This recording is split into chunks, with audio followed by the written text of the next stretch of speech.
Welcome to Emotion Well, EFR's podcast about all things related to emotional well-being.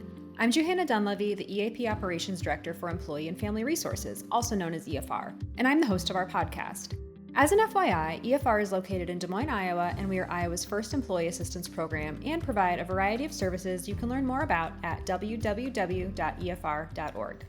I am excited to have on the podcast today Brock Milligan. Brock is with ThriveNow Recovery Centers, and he is going to be talking to us about what ThriveNow can provide to the local community in various parts of the state of Iowa, as well as his personal story and journey through recovery. Welcome to the podcast, Brock.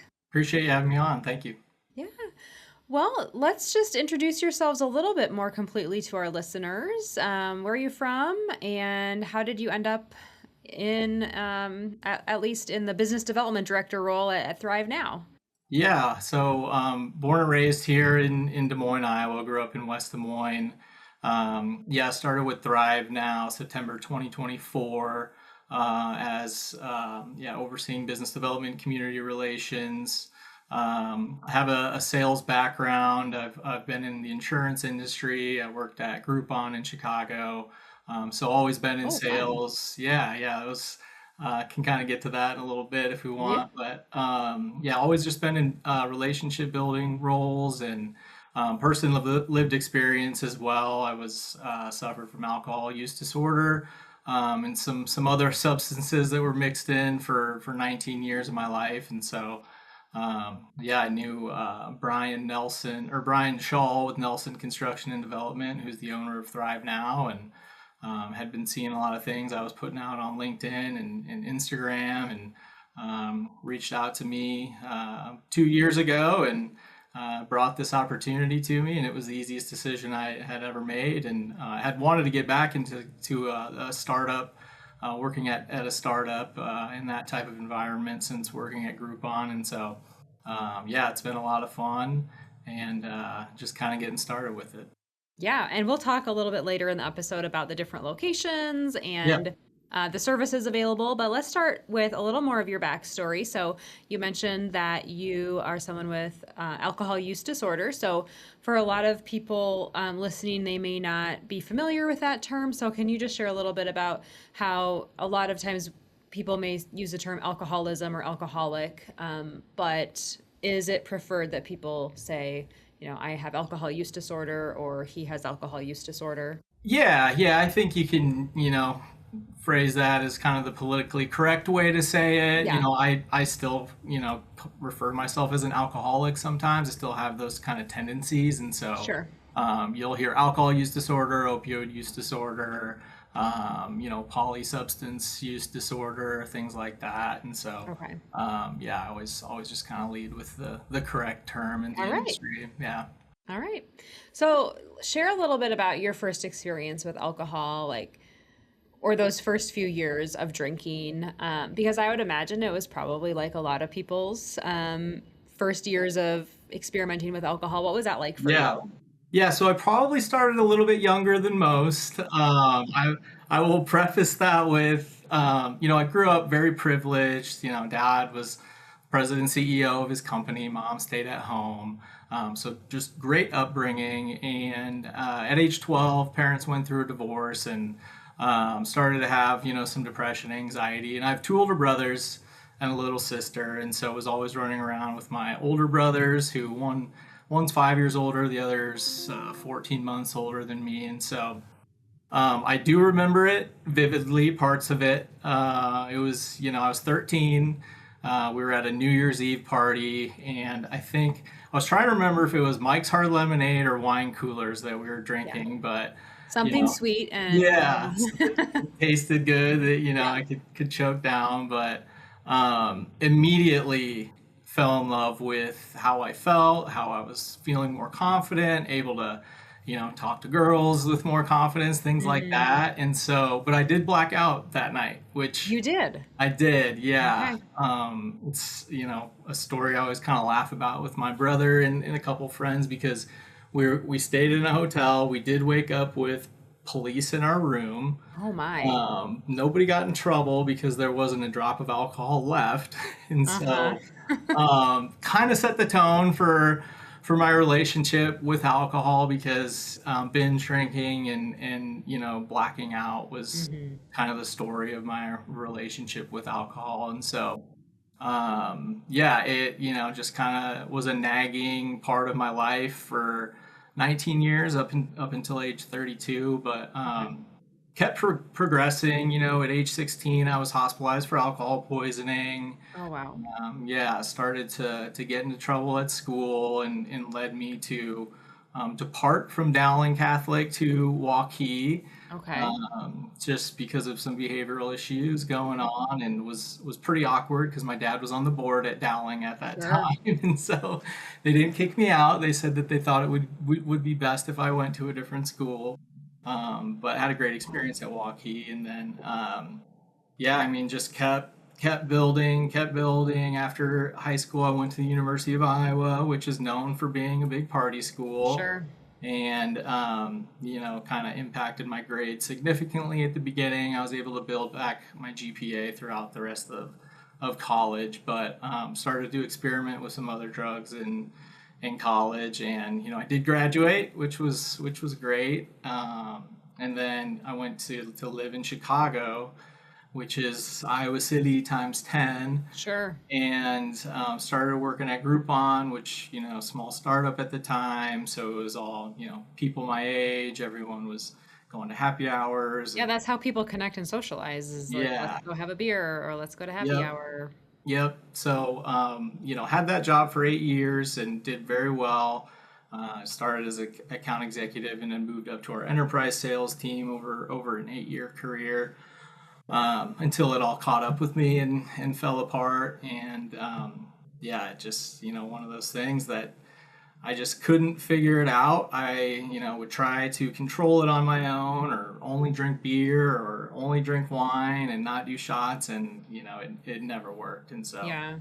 Did you also feel like, and I think there's an actual term for this, but like things will get better when I leave, if okay, once I'm out of college, I won't drink as much, yeah, or once I'm in a relationship, I won't drink as much, or, absolutely. but the addiction follows you and you Yep. can't outsmart it and you Yeah. can't trick yourself into thinking that, well, if I switch from beer to wine. I don't like wine as much. So, and I don't know actually if you like wine or not, but I think that's Yeah. common, right? With people who live with addiction is that Yep. they're fighting every day Yeah. to find a way to not fall into that addiction. For So, sure. Yeah, and that's a great point. I'm glad you brought that up, because when you're active in your addiction, your mind will play tricks on you, and so that can present itself as rationalizing it. I'm not as bad as this person. Well, look at Danny over here. He gets way more drunk than me. yeah. I don't have a problem. He's Yeah. got a problem, and so kind of deflect that way, and also being around it so much at the University of Iowa in Chicago, everyone's doing it. And Hmm. so, drinking is just such a huge part of our culture, and, accessible everywhere. And party culture is kind of glamorized a little bit. Hmm. And so it all just kind of was a perfect storm for me to keep doing what I was doing. And, I just thought that, one day I would be able to control it, but Yeah. was completely out of my control.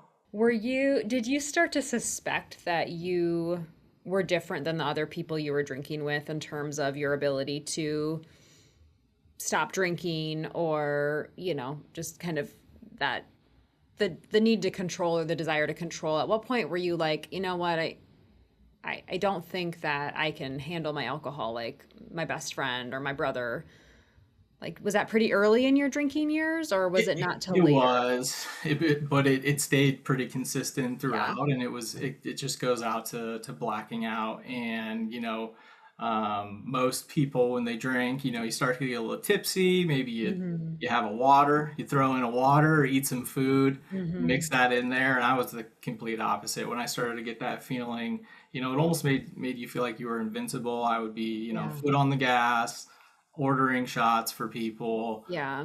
blacking out for hours on end. And I actually, I played around with some numbers, and I figured over my 19 years, I probably was blacked out for 10 hours a month. which Oh my gosh. equated to 95 days of my life just walking Or around like just a gone. zombie. Yeah, and Yeah. it's terrifying. And so definitely when I was hospitalized for alcohol poisoning at 16, you figure you're gonna, take a step back or take a break, Yeah. and I just didn't do that. And my parents, they were trying to put us through therapy because they saw that we were going through it with their divorce. But this would have been 1998, 99, when it just wasn't as accepted or talked Yeah, not about. as normalized and Yeah, not probably not as many providers and resources for for, sure. families and young kids. Yeah. At what point do you think,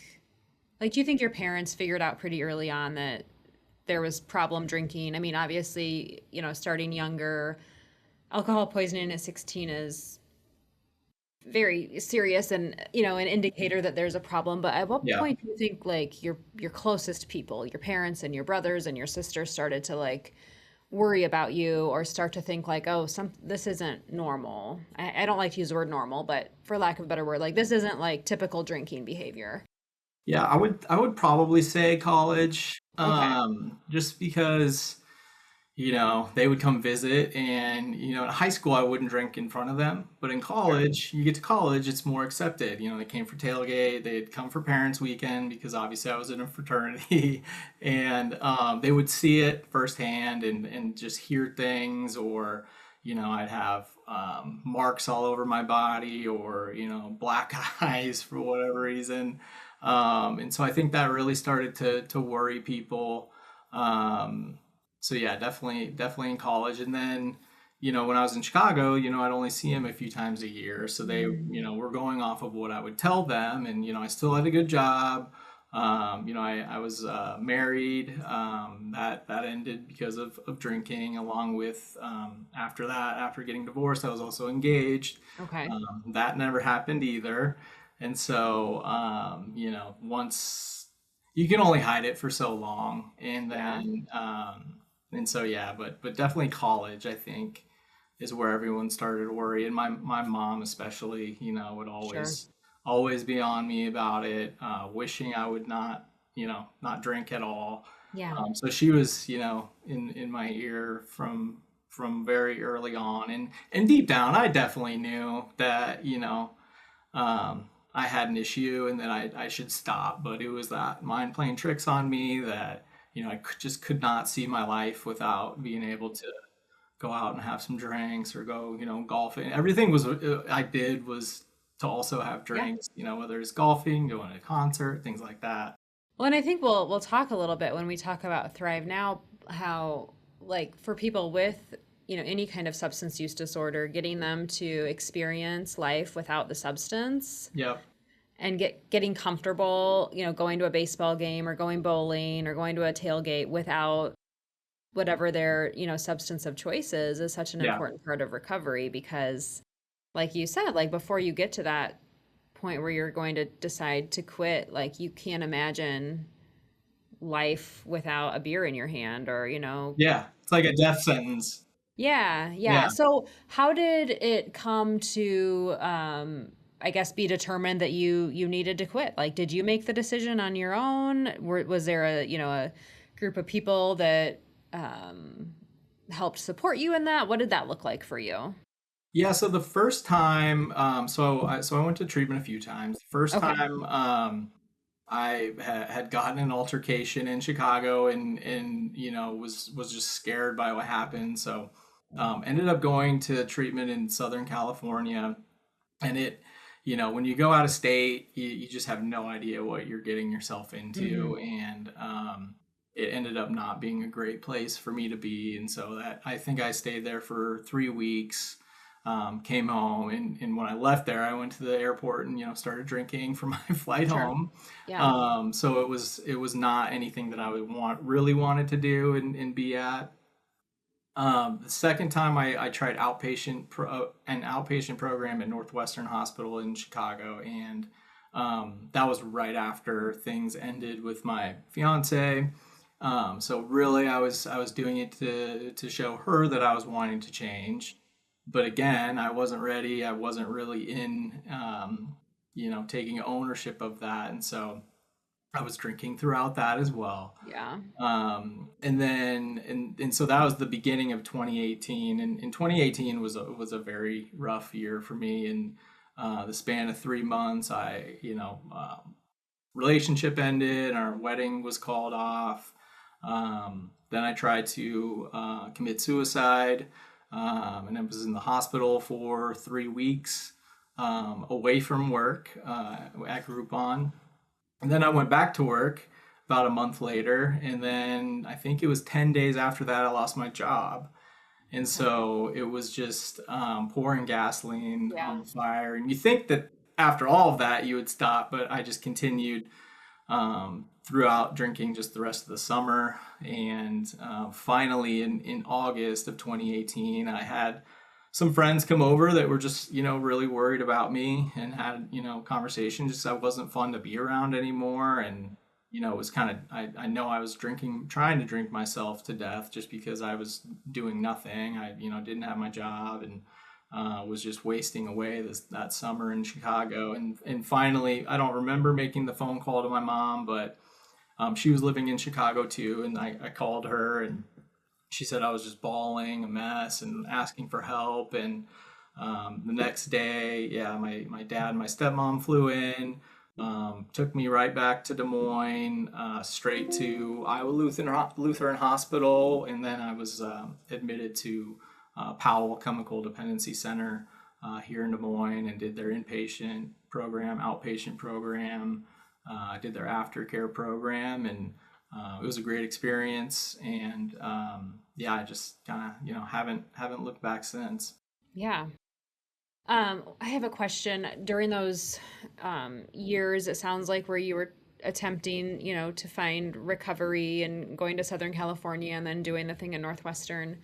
Um, were you lying to the people in your life? Like, you mentioned like after I checked out of the place in Southern California, I went to the airport and I had a drink. Yeah, Were you trying to hide that? Like, were you wanting people to think that these treatment centers had worked for you until they obviously figured it out because maybe they were around you and they saw you drinking? Like, yeah, were you lying to them and like in the same way that your brain was lying to you? Does that make sense? definitely. Yep, yep. It Okay. was all a front, just trying to portray that everything's good. I'm on the right track. Going to the gym again and doing all the things that you should Yeah. be doing. But in reality, I was living alone. And yeah, it was all lies. Yeah. Yeah. Yeah. So you came back to Des Moines in 2018, and have you been in Iowa since? Have you lived in the metro Yep. since you returned the first time or for recovery?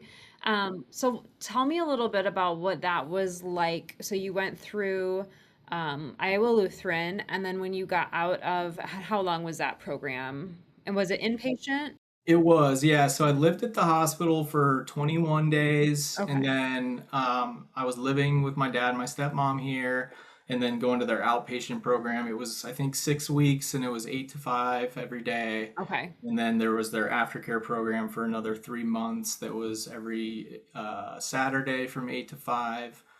So I completed all of those to Okay. effectively complete that program. So then once you completed the program, like where was your confidence that you were ready to like move forward with your life? And like I understand it's like a daily, like I would assume, maybe I shouldn't assume, but like every day is like it's a one day at a time type thing. Yeah. Like when did you decide that, okay, like I've completed this, and now I'm just gonna move forward with my life and alcohol can't be a part of it any longer? I guess what I'm asking is what made that stick, whereas Southern California and Northwestern didn't have that same effect on you? Yeah, I think for me, even though I was in a different state of mind when I made that phone call to my mom, Okay. I was making that decision for me, and only me. But also, when we were traveling back from Chicago to Iowa, once I started to kind of come to my senses about things, I had never felt that level of calmness and just like a weight lifted off my shoulders, because now there was no hiding any of it. It was all out in the open, and I just felt like this overwhelming sense of hope and almost excitement that like there was a new chapter that was starting, and I had no cravings or desire to drink at all, and I just still haven't, and I am very lucky that that is the case with me. But I also I sometimes feel guilty because so many people are white knuckling it and can't be around friends or family that's drinking, and it just does not faze me at all. Um, but yeah, I mean, to answer your question, so I was, got through those programs, was living at home until I was able to get an apartment. But, I just started listening to people and doing what people that have been through what I was through told me to do. So, even though I wasn't the biggest fan of going to AA meetings, you're always encouraged to go to 90 meetings in your first 90 days of sobriety, which I did that, and I got a sponsor. And I stayed, in that circle for the first probably 12 or 18 months, just until I was really comfortable and confident that, I think I've got a handle on this. And yeah, it just kind of set me up and set the tone and gave me some foundation and fundamentals to go off of. And also I think, doing inpatient, I had never had that much sobriety, that 21 days, and since I started drinking when I was 13. And so Hmm. just giving myself the opportunity to have a clear mind and not, keep it clouded, because I needed that accountability. Yeah. Just, started to feel better and started to lose weight. And I remember, I specifically remember one time when I got out of treatment and I was driving, and looking in my rear view mirror, and I was just amazed at how white the whites of my eyes were and how blue my eyes were. And I was like, oh my gosh, my eyes are just popping right now. Yeah. It was because they were always bloodshot, and Yeah. just I was always tired and hungover, and just like I just remember that just being like, wow, my eyes look really good right now. And so just things like that that kept encouraging me. Yeah, yeah. I So love that. One thing you said that I guess resonated with me was when you checked into Iowa Lutheran, you were doing it for yourself. And with the other instances, were those sometime like you had mentioned, like you checked into Northwestern because you wanted to, you know, prove to your former fiance that you were getting the help that you needed and you could turn yeah. it around? And did you notice a big difference, like when you were doing it for you and not for someone else, whether it was because you thought that that would have changed their mind or because someone maybe told you you had to do this? Like that, Yeah. I would imagine, is like the biggest game changer, is like when you intrinsically want to do it for yourself Yeah. versus an expectation of someone else for you to do it, or Yep. doing it to manipulate a situation, Yeah. For you know, sure. into your favor. Were any of, when you were going through AA, did any of your family members join Al-Anon, or did the people that were closest to you find some support as you were navigating your own sobriety journey? Yeah, yeah, great question. They didn't do Al-Anon specifically, but my mom or my dad and my stepmom did do the family program at Okay. Powell. So they went through that and did that whole program. My mom was living in Chicago at the time. She's back in Iowa now, but so she wasn't able to do that there. But had gone to some meetings with me. And yeah, I mean, my family and friends have just been an amazing support system, and my family definitely saved my life by getting me out of that situation in Chicago, because I was not doing anything. I was, starting to have uncontrollable tremors and things like that, and drinking from the moment I woke up until the moment I went to bed. And so yeah. Yeah. So let's pivot to what you're doing professionally now and how that Yeah. intersects with everything we were just talking about. So ThriveNow Recovery Centers is Iowa based Yep. and two locations, soon to be three. Is that correct? Yep. Tell us a little bit about what you're doing there and what they do. Yeah, so currently operating two treatment centers, one here in Des Moines, it's in Pleasant Hill, and another in Iowa City. We services offered are medical detox, and so we have nurses on site 24/7, managing people's withdrawal symptoms, and just making sure they're not going to have seizures or stroke, things like that, and using medication to manage those withdrawal symptoms and cravings. Usually they're there for about 3 to 5 days. And then we also offer a residential program along with medication assisted treatment. And so it's for adult men and women with substance use disorders, the primary, and co-occurring mental health disorders as secondary. So we do have, therapists on site, case managers, certified alcohol and drug counselors that are meeting with we call them residents, meeting with them just to identify, what's going on in your life, what can we connect you with when you leave from here. And then, yeah, our third treatment center is going to be opening in Cedar Falls this summer, and we're really excited about that one. It's branded differently, branded Renewal Falls, just based on the size and scale of that facility, and we really think it's going to be the premier treatment center, not just in Iowa, but in the Midwest. And there's a lot of room for us to grow there. We're going to start and open with 60 beds there, Okay. but there's room for up to 150, 170 beds. We'll see if we get to that point. Yeah. But and then, yeah, our treatment center is here in Des Moines. It's got 50 beds, and then we've got 60 in Iowa City as well. When we chatted before the recording today, you had shared that part of the program is that the individuals get to go out and do things in the community, like I think you mentioned a hockey game or Yeah. go to the iCubs or whatever it might be. Yep. I'm curious to know, like, share a little bit about the philosophy behind that, but I'm also wanting to kind of pivot a little back to your personal story and after you got out of recovery, how you started to do those things without alcohol and comfortably, and then like how you were able to, do you identify as a person in recovery? Do you identify as an alcoholic? Did you try to keep it a secret? Like what does that look like? Yeah. Yeah. So I'll start. Yeah, I did definitely try to keep it a secret. And that just got annoying because then I'm still, lying to people again. I remember being at happy hours. I was in insurance at the time, and someone would ask why you're not drinking, and oh, I'm going to the gym after this, or I'm on some medication. Yeah. And so, I, just kind of woke up one day and had an epiphany. I'm like, self-reflection, like, why am I'm proud of myself, everyone around me is proud of me, like, what am I doing, like, Yeah.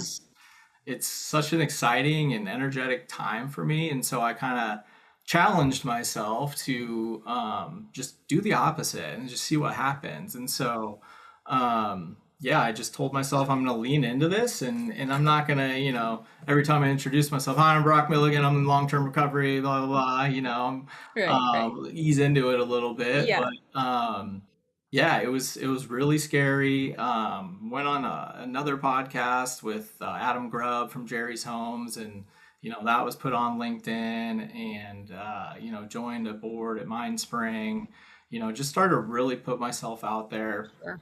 And it started to catch on, and people started to not judge me but support me, and Yeah. reach out that they've got a son or a parent that's dealing with the same thing. And that was just fuel for me, and confirmed that this is what I'm going to do now. It just made it, living with it so much easier and Yeah. enjoyable, just to live in your own skin and be yourself. And so I got really comfortable with that, and did an interview live with Channel 13 before we Yes. opened Thrive Now to We'll talk put it in about the it. show notes so people can watch Oh, it. perfect. Yeah. Yeah, thank you. And Yeah. yeah, talked about the exact same stuff I've talked about on here. And it's because I, had a lot of repetitions, just getting comfortable with it. Yeah. And now it's just something that I talk about, and it doesn't really faze me as much.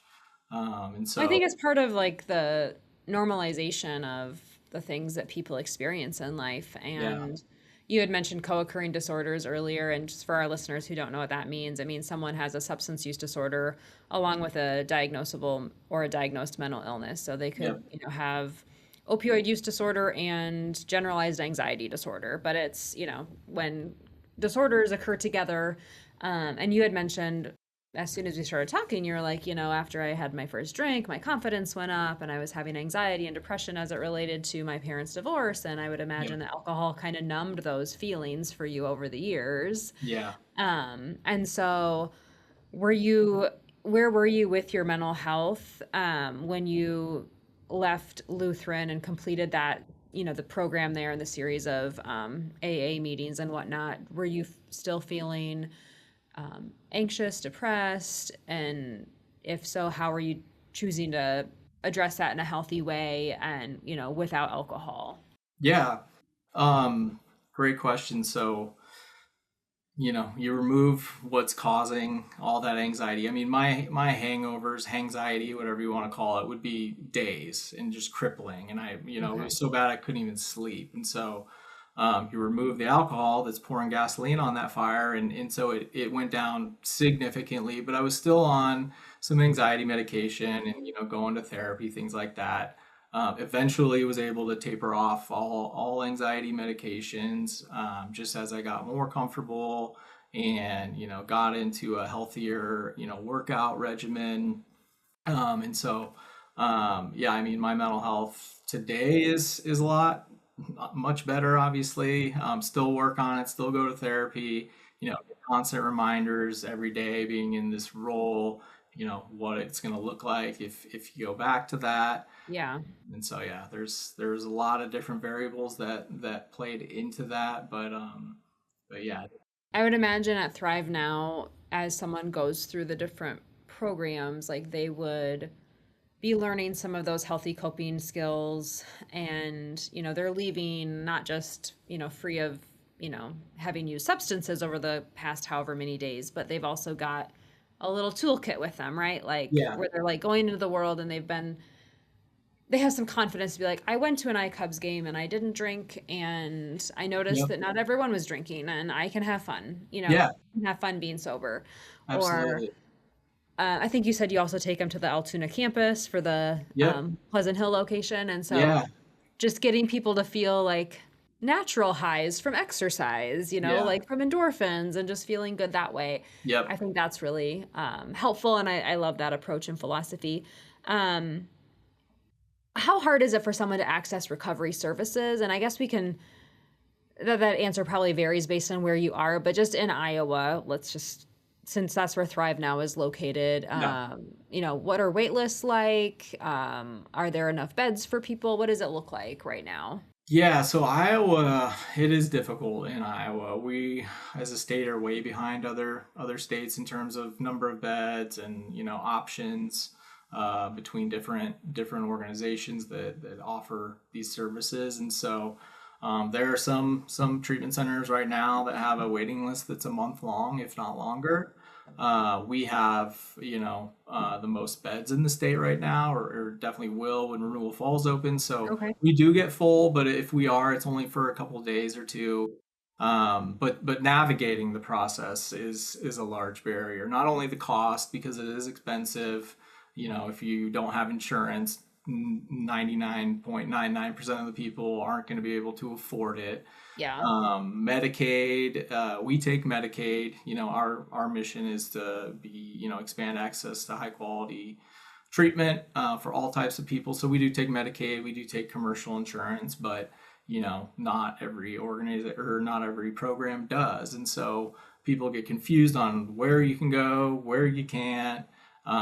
If it's, there's outpatient program, residential, inpatient, you could start calling around and you're talking to a psych hospital or a crisis center.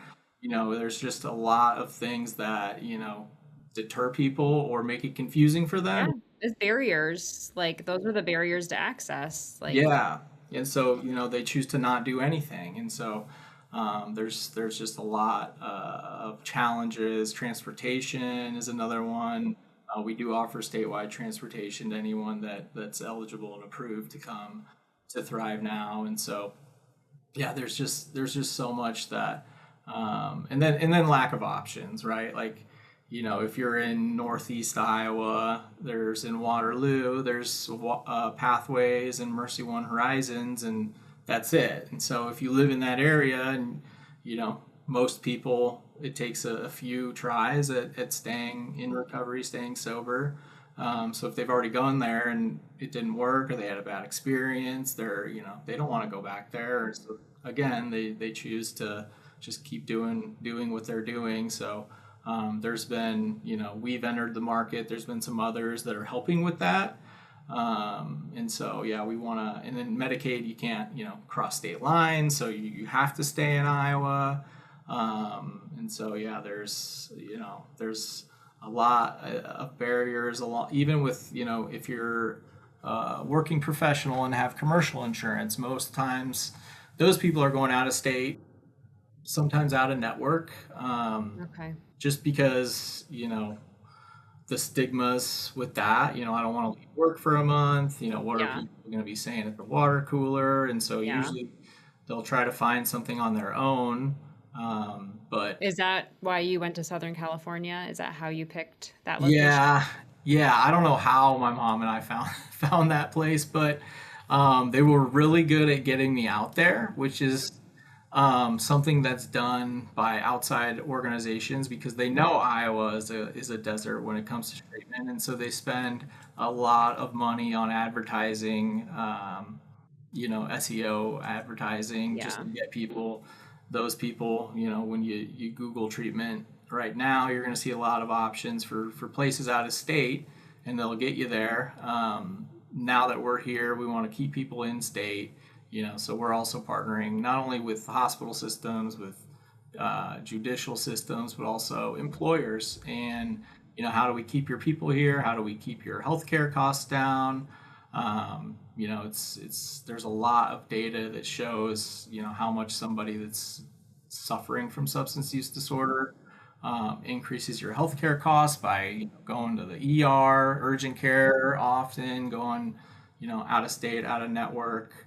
And like the presenteeism, like, Yeah, being at work, but maybe not be high functioning or, fully functional because they're hungover every day yeah, or yeah. They take 3 times as many sick days, and yeah. 10% of deaths at work are due to overdose. Things like that. Yeah. And so it's all encompassing to keep people here so they can access treatment quickly, and have positive outcomes. So given that, there are barriers to navigate and it feels like, it would be very overwhelming if you're someone, wanting to find some options or if you're a loved one trying to help someone else navigate that. What do you recommend for someone who wants to, enter a recovery program, no matter where they are? What do you recommend as like a first step for that person? So getting an evaluation is Okay. always a good idea. Which we do at EFR. We do substance abuse Yes, evaluations. you Yes. do. Yes, the EFR is a great partner of ours. Yeah, Yes. we've loved working with your team. So definitely that. Also, just I know it's scary to do, but there are anonymous Facebook groups you can join. Going to a meeting. AA meeting. There's Yeah. a lot of different. There's not just AA anymore. There's Smart Recovery. There's NA. There's different recovery centers across the state that you can go to just to learn more. And so yeah, I mean there's a lot you can do. You just kind of have to put yourself out there and be a little brave to do that. And so yeah, just asking for help. The recovery community, I've never been part of a community that's so willing to go out of their way to help someone struggling, not because they want to see that person change their life, but in doing so, it helps you and helps you to your core. And it's why so many people like myself with lived experience get into this field, Yeah. because it's something you're personal, passionate about, but also, helps you stay, in your own recovery. And that's the goal. Yeah. Well, thank you so much for sharing your personal story and the information about Thrive Now. I will put that in the show notes. So if someone's listening and they want to look into Thrive Now Recovery Centers, they can do that. I'll link to Yeah. your website. I'll also put your interview with Aaron Kiernan from Channel 13 in the show notes, as well as some information about EFR's substance abuse evaluations. But it's I think it's always good when someone can be vulnerable as you have been for the past 40 minutes or so and just share a story, because Yeah. there's a lot of people, with the same lived experience who might be struggling, or they might be in recovery but hiding it, Yeah. because there's still a lot of stigma. So thank you. Thank you Yeah. for sharing your story, and obviously the work you're doing and the work of your colleagues at Thrive Now Yeah. is making a difference in the world. So thank you very much, Brock. Yeah, thank you for having me on. Yeah, these types of conversations definitely help to reduce the stigma associated with it. So appreciate the opportunity and appreciate you having me on. Yeah. Thank you for listening to Emotion Well. Employee and Family Resources is a 501c3 nonprofit organization located in Des Moines, Iowa. We support communities, workplaces, and schools with comprehensive behavioral health services. If you would like to contribute to our mission, please click on the donation link in our show notes.